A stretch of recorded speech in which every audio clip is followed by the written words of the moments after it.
So hi this is Prabhat Ranjan. आज के इस वीडियो में रिव्यू कर रहे होंगे सीवी रमन ग्लोबल यूनिवर्सिटी की, जिसे आज के इस वीडियो में हम शॉर्ट में सीवी रमन भी कह रहे होंगे। तो सीवी रमन ग्लोबल यूनिवर्सिटी हमारे भुवनेश्वर उड़ीसा में स्थित एक प्राइवेट इंजीनियरिंग कॉलेज है, जिसकी स्थापना 1997 में एज ए कॉलेज हुई थी और 2020 में इसे अपग्रेड किया गया यूनिवर्सिटी के तौर पे। बात करें एनआरएफ रैंकिंग की तो 2023 में इन्हें 100 एनआरएफ इंजीनियरिंग रैंकिंग प्राप्त हुई है।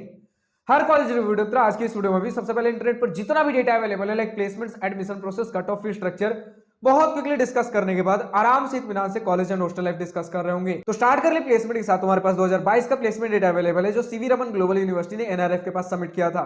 तो इस एनआरएफ डेटा के हिसाब से 2022 में टोटल 1037 स्टूडेंट्स ने बीटेक से ग्रेजुएशन कंप्लीट किया, जिसमें 968 स्टूडेंट्स प्लेस्ड थे। यानी इस एनआरएफ रिपोर्ट के हिसाब से सभी बीटेक ब्रांचेस को मिलाकर ओवरऑल प्लेसमेंट परसेंटेज लगभग 93% रहा।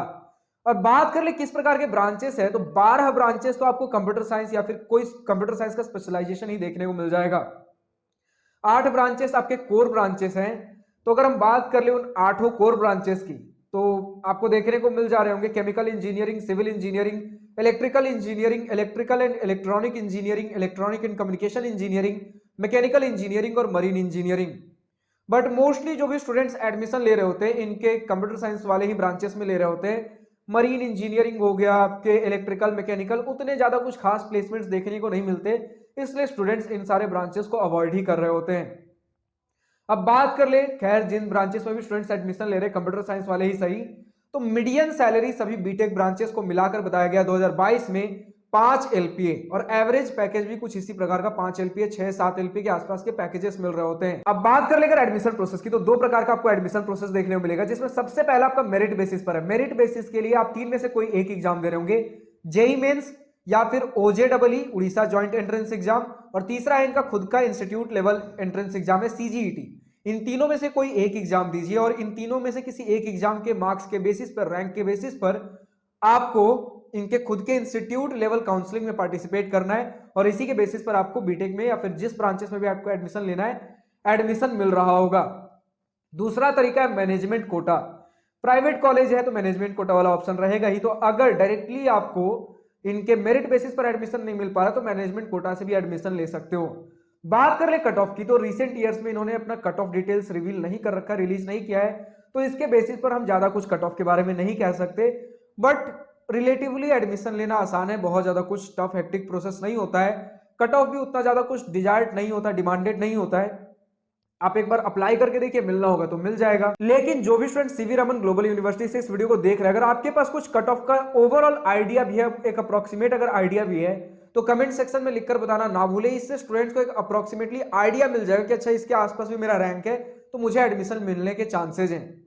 अब अगर बात कर ले फी स्ट्रक्चर की, तो आपके सामने कुछ फी स्ट्रक्चर का डेटा अवेलेबल हो जाएगा, जिसमें सबसे पहले हम देख पा रहे हैं जो भी हमारे कंप्यूटर साइंस वाले मेन ब्रांचेस है, जहां स्टूडेंट्स ज्यादा एडमिशन लेना प्रेफर करते हैं, उनका पर सेमेस्टर फी 1,12,000 रुपए, 1,12,500, यानी कि लगभग आपका 8.5 लाख रुपया ट्यूशन फी लगने वाला है।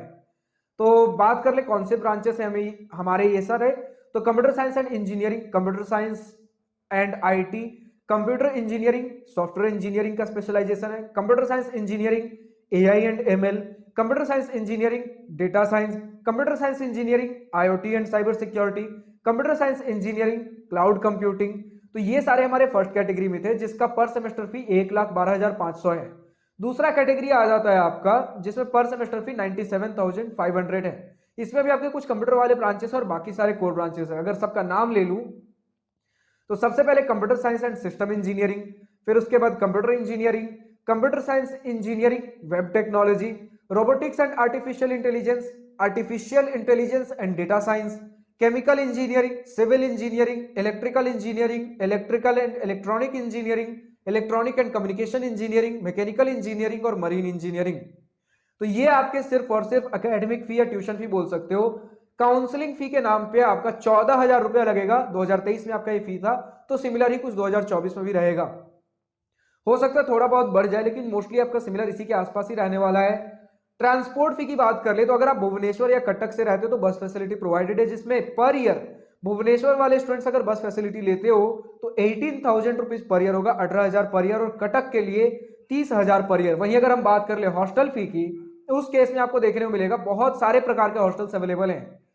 लाइक आपका गर्ल्स के लिए एसी और नॉन एसी 4 सीटर, बॉयज के लिए non AC 3 seater, 2 seater, 1 seater, boys के लिए एसी में 1 सीटर और 2 सीटर, और बॉयज के लिए एक और ऑप्शन प्रोवाइडेड है डॉर्मिटरी, जिसमें 10 प्लस स्टूडेंट्स एक रूम में रह रहे होंगे।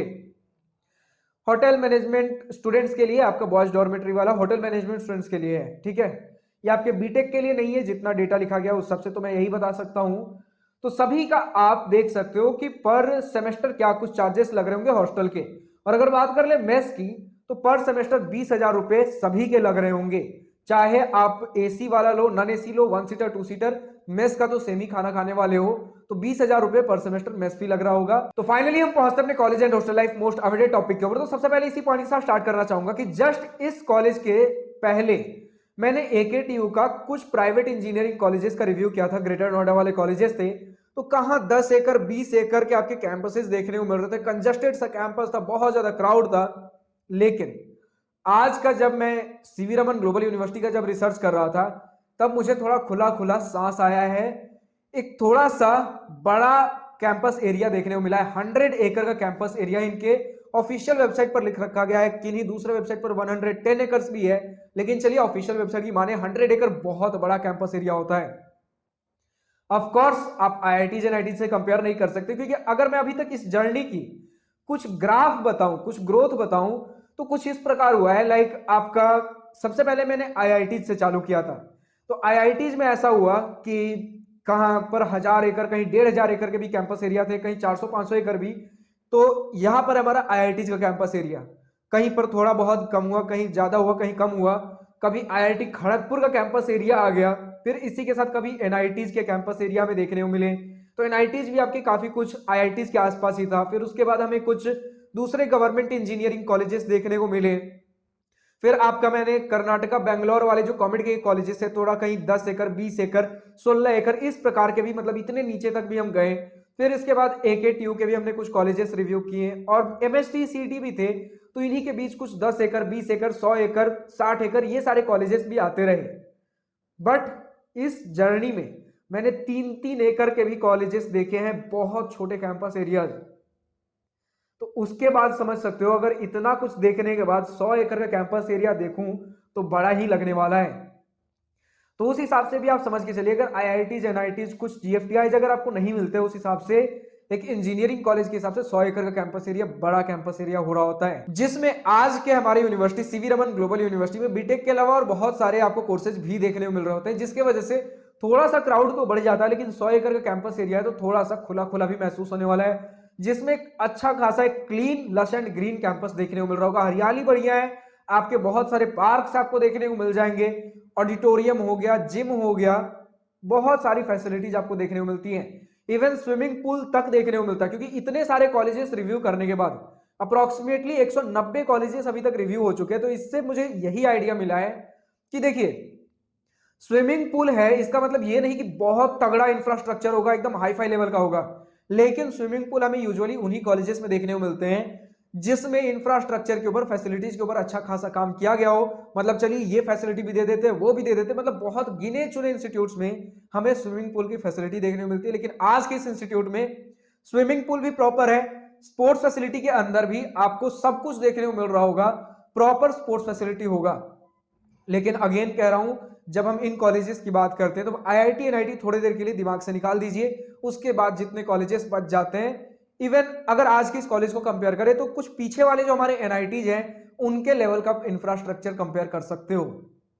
इसी के साथ अगर हम बात कर लें कि हमारे हॉस्टल फैसिलिटीज किस प्रकार के, तो अभी हमने थोड़ी देर पहले बताया कि गर्ल्स के लिए आपका 4 seater AC non AC rooms available है, बॉयज के लिए single seater, double seater, triple seater rooms है, जिसमें एसी में सिर्फ और सिर्फ सिंगल और डबल सीटर रूम्स अवेलेबल हैं। तो यही सारे हमारे कुछ हॉस्टल फैसिलिटीज थे। लेकिन देखिए, आपको फैसिलिटीज हर प्रकार की देखने को मिल जाएंगी, बट अगर हम बात कर ले मेंटेनेंस किस प्रकार से किया गया है और कितने बड़े आपके ह्यूज साइज के किस प्रकार की चीजें हैं, तो उनमें देखिए कि एवरेज लेवल की ही चीजें देखने को मिल रही होंगी। अगेन छोटे कॉलेज से तो काफी बेटर होगा, लेकिन जिस लेवल पे हमने बात कर लिया उस हिसाब से जो इमेज अभी आपने बना लिया है, उतनी सारी चीजें होंगी तो सही, कैंपस एरिया काफी बड़ा है, देखने में सुंदर भी लगेगा, लेकिन जो आप सोच रहे हो बहुत बड़ा बड़ा मेजर मेगा स्ट्रक्चर बिल्डिंग्स होगा, वो सारी चीजें नहीं है। तो इसी हिसाब से हमारे एवरेज फैसिलिटीज हैं, ना तो बहुत ज्यादा बढ़िया है और ना ही खराब है, लेकिन जितना बढ़िया अभी तक आपने इमेज बना लिया उस हिसाब से मैं बोल रहा हूं। तो अब अगर हम बात कर ले हॉस्टल फैसिलिटीज किस प्रकार की, तो हॉस्टल 8 हॉस्टल्स के आसपास स्टूडेंट्स ने बताया है। तो इसी के साथ हॉस्टल फैसिलिटीज है, एसी नॉन एसी दोनों प्रोवाइडेड है, बट एवरेज हॉस्टल फैसिलिटी बताया गया है, जिसकी वजह से कुछ स्टूडेंट्स ने बताया है कि यूजुअली आपके कुछ स्टूडेंट्स हॉस्टल में रह रहे होते हैं, कुछ स्टूडेंट्स को हॉस्टल पसंद नहीं आया, तो जस्ट आपको कैंपस से बाहर कुछ कुछ पीजी देखने को मिल जाएंगे, रेंटेड रूम्स मिल जाएंगे, तो वहां भी रह रहे होते हैं स्टूडेंट्स। खैर अगर बात कर ले जो भी हमारे फैसिलिटीज, हॉस्टल फैसिलिटीज हो गया, मेस हो गया जो इंस्टीट्यूट में प्रोवाइडेड है, तो मेस की बात कर ले तो एवरेज मेस है, हर एक एवरेज मेस की तरह डिसेंट है, ओके ओके, यानी कि ना तो तबीयत खराब हो रहा होगा और नहीं मतलब ऐसा है कि घर के खाने जितना उतना भी नहीं होगा, बट ठीक ठाक एक एवरेज मेस आपको देखने को मिल रहा होगा। बात कर ले अगर हम स्टूडेंट एक्टिविटीज की, तो ठीक ठाक एक डिसेंट अच्छा खासा आपको student activities, technical cultural clubs देखने को मिल जा रहे होंगे, इवेंट्स एंड फेस्ट भी बढ़िया हो जा रहे होते हैं, चाहे इनका स्पोर्ट्स मीट हो गया, कल्चरल फेस्ट हो गया और बहुत सारे छोटे बड़े और भी इवेंट्स। लेकिन अगेन आप आईआईटी बॉम्बे लेवल के फेस्ट इवेंट्स कंपेयर मत कर लीजिएगा, वो सारे अलग लेवल के इंस्टीट्यूट्स हैं, गवर्नमेंट है, सेंट्रल गवर्नमेंट से फंडेड है, बहुत पैसा आ रहा होता है और इतना बढ़िया है, तभी पहले स्टूडेंट्स उन्हें प्रायोरिटी दे रहे होते हैं। तो यही था हमारा आज के इस वीडियो में कि कुछ इसी प्रकार की चीजें हमें देखने को मिल रही होंगी। अब जो भी student CV Raman global university से इस वीडियो को देख रहे हैं, अभी तक का आपका अपना कॉलेज एक्सपीरियंस कैसा रहा है, पॉजिटिव नेगेटिव जो भी आपका अपना कॉलेज ओपिनियन हो, या फिर आज के इस वीडियो में मेरे किसी पॉइंट से सहमत या असहमत हो, या फिर किसी पर्टिकुलर ब्रांच का latest updated placement data available हो, तो कमेंट सेक्शन में लिखकर बताना ना भूलें। आज के इस वीडियो में इतना ही। अगर वीडियो पसंद आई हो तो लाइक शेयर सब्सक्राइब दिल खोलकर करिएगा, और अगर कुछ दिल की बातें, कुछ मन की बातें लिखकर बतानी हो या पूछनी हो तो कमेंट सेक्शन आप ही के लिए तो है। Thank you for watching this video, good bye, nice day, wish you all the best for future, enjoy journey.